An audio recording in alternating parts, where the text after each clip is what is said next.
I'm Darth Brodius, and today we're going to review Dragon Ball Super Broly. So, I'm going to just say it first off. This is a spoiler-free review. I'm going to try not to say anything that can ruin the movie, even though I feel like a lot of you guys already kind of know what's going on or really understand the movie just by looking at the trailers. I'm just going to keep it brief and tell you what I thought about the movie and how I felt watching it and what my experience was like. So, I'm going to just start off first off with the things I didn't like about the movie, because there was a few, and I'll just be straightforward. The animation was amazing for the most part, except they decided to add computer generated graphics in the movie. CGI in anime I'm sorry, it's just not good. It's bad to look at. So when you're sitting here looking at Vegeta or Goku or Broly fighting each other, and then all of a sudden this beautifully animated, beautifully drawn character decides to go into his computer generated graphics style, you're just like, wait, what? This isn't the same. You spent so much time on animating these beautiful character models, and then we have computer graphics, CGI. It breaks up the fighting, and I just really didn't like it. It really just did not fit the movie. It really, I wouldn't say ruined anything, because it didn't ruin the movie, but it definitely is jarring when you have an amazing fight between some of these amazing characters, and all of a sudden it looks like these characters came out of a mobile game. And I'm just like, wait a second, what just happened? I want to see Goku in this beautiful design fighting Broly. I want to see Vegeta fighting Broly, not these really ugly character models. And it's so apparent, and it's really, I don't know how to explain it, but it just sucks when so much hard work was made to make these awesome characters look amazing, and all of this amazing detail was put into all these different characters and all these different things. And then for them to jump to CGI, which I know why they did it, because it saves money and time. It's much easier to take a video game character model and put it into a movie and animate it, because it takes way less time than drawing out the models and animating it that way. I get it, but it just doesn't make sense why they would do 90% of the movie in regular animation and then 10% in CGI, especially some of the most iconic fights all of a sudden becoming CGI and kind of just looking like complete ass. So that's my first gripe. My second gripe is the idea of Broly again. I don't really like Broly. I never liked Broly. I never really liked the Broly movie, but I understand a lot of people like Broly. That's fine. I just felt that the story was the same as it was before. It was a little bit shallow. Broly, they kind of give Broly a little bit of a backstory, or they kind of give it a little bit more detail than they did before.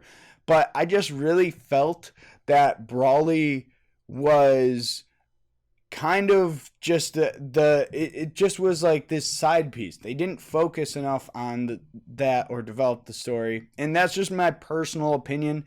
I don't think again, it doesn't ruin the movie. I'm just saying that's kind of a little bit weak, especially when at the beginning of the movie and when they do the part of retelling Bardock's story and those things.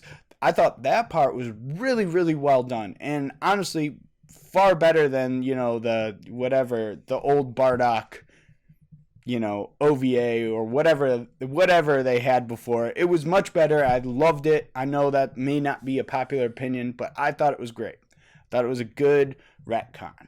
It was a good change.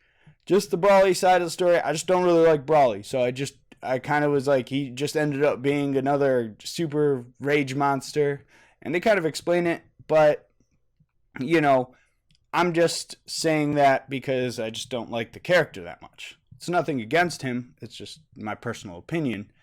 I prefer like more original stories like, BoJack Unbound or Fusion Reborn. Those were a little bit more original and different. Whereas Brawly is kind of just a remake of something that was already made. And I'm not really into remakes. So those are my criticisms. And I know it sounds like they're way worse than it actually is, but they're minor to me. They're not that big of a deal. It doesn't affect the watchability of this movie.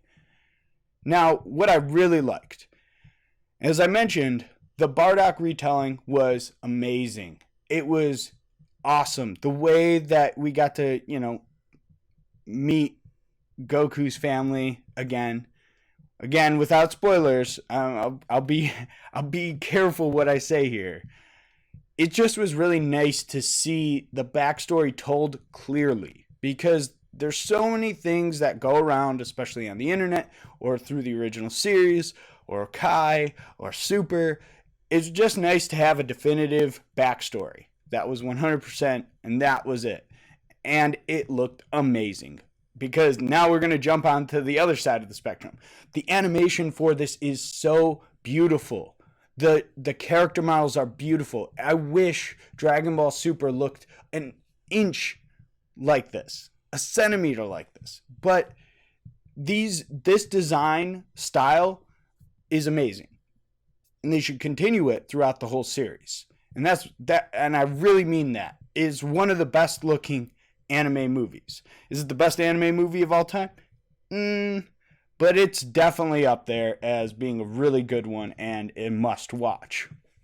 The other things I really liked about the characters and the design was seeing these characters, use different techniques, do different things that we haven't really seen before, and that was really fun. And some of the fighting style was really, really interesting and different. And we don't really get to see that necessarily in Dragon Ball Super or any of the other series, because a lot of times what they do is they cut or speed up the footage, or not necessarily speed up, but I mean like they'll like make them move faster than the eye can see to skip animating like a punch or a kick. And they don't really do that much in this. We get to actually see a lot of these moves connecting. We get to see them pulling their punches in and out, and it's really fun to see. The other thing is that it was an amazing theater experience. The colors, everything, seeing it on the screen, the sound was amazing. I mean, outside of or like Goku, yeah, Kakarot. That shit was horrible. But, besides that, everything was amazing. Sound, look, design. It just was really cool. I mean, yeah, Frieza's back again. Of course, Frieza's back again. But, it was kind of a little bit comical, and that was nice. And it had some comedy aspects that I like in a movie like this. It makes it a little bit more watchable in a small dose. Whereas a lot of times, if you take yourself too seriously, it's not as great. It gets a little bit frustrating. So, again, my personal opinion, I definitely think it's a 100% must-watch movie if you are a Dragon Ball fan. And even if you're an anime fan, you should probably check it out. Now, my final thoughts. I know, again, I don't have as many good things to say right now about it because I don't want to spoil it. And I don't want to spoil it for anyone. And we can have a spoiler discussion at another time. So just take it as I like the movie. And the movie in theaters, to me, was a 8 out of 10. I really, really want as many people to go see this in theaters as possible. Go see it. Support this movie because future anime releases depend on it. When theaters and these companies see that anime movies are making millions of dollars in theaters, they will continue to make more anime movies for us. And that's great. Seeing this movie in theaters was an amazing experience. Seeing it with the crowd was great. seeing with everyone was hyped, everyone was excited, and that's a really cool thing to see. I don't know how it will fare on a home release. It might be great. I don't know if I'll give it an 8 out of 10 at a home release, because I think the experience of seeing it on a big screen was amazing, and I don't know if I would feel the same way because I'm a little bit more critical about Dragon Ball Super. So, but I definitely recommend watching this movie. It is good, it's fun. If you are an anime fan, you will love this. So, I don't really have much more to say without spoilers. If you guys want a spoiler, review, let me know in the comments down below, as well as like and subscribe if you want. I'm Darth Brodius, and thanks for watching.